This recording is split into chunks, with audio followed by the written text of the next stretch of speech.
Zach Larson, Sustainable Systems Agronomist with Bayer here. I'm just starting to pull some cover crops from my garden before I terminate this set of plots.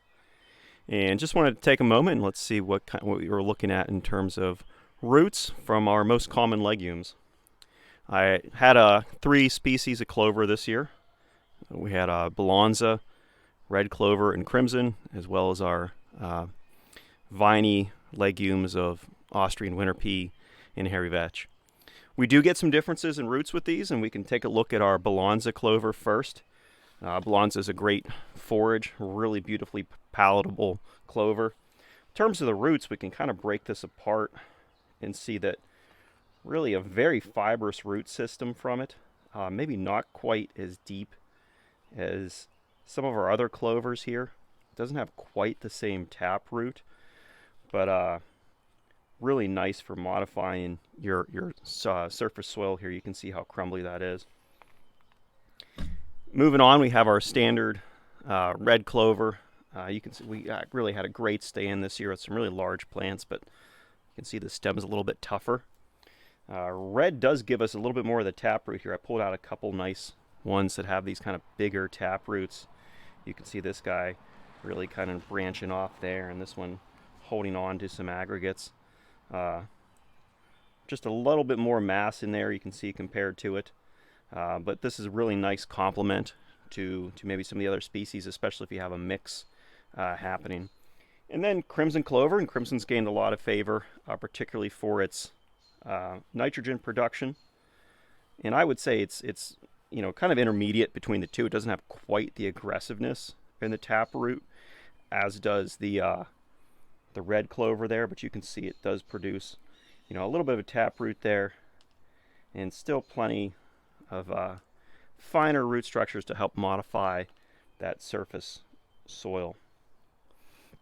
We move over to something like our winter pea.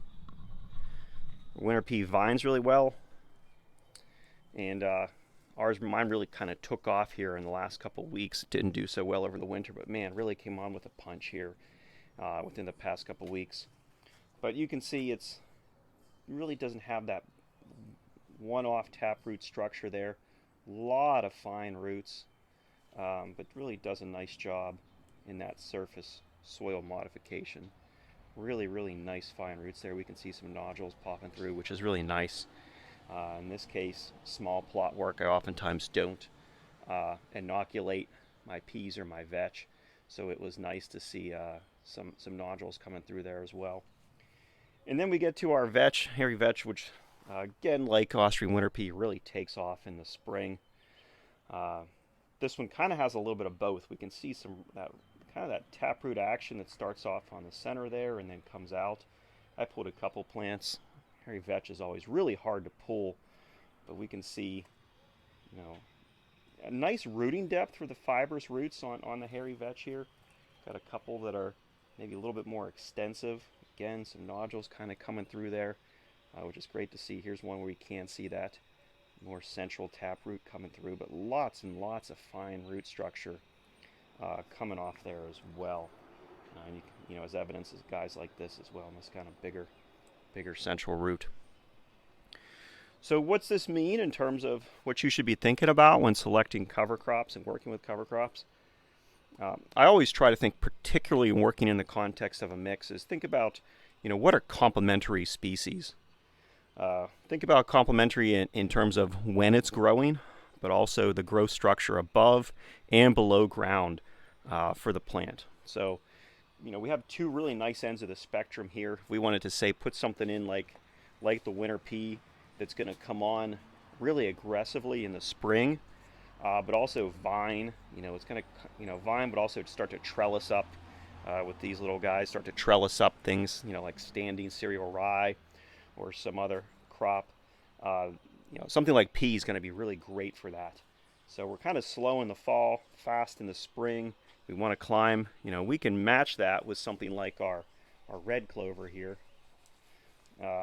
Red, probably of the 3 I plant, is probably the most aggressive in the fall. I think it jumps out of the ground a little bit faster than anything else, which is really nice because now we're starting to complement that slow growth of the winter pea with a little bit faster growth in the red clover. Now, of course, it's not going to vine. This is about as tall as it's going to get here, about 18 inches or so.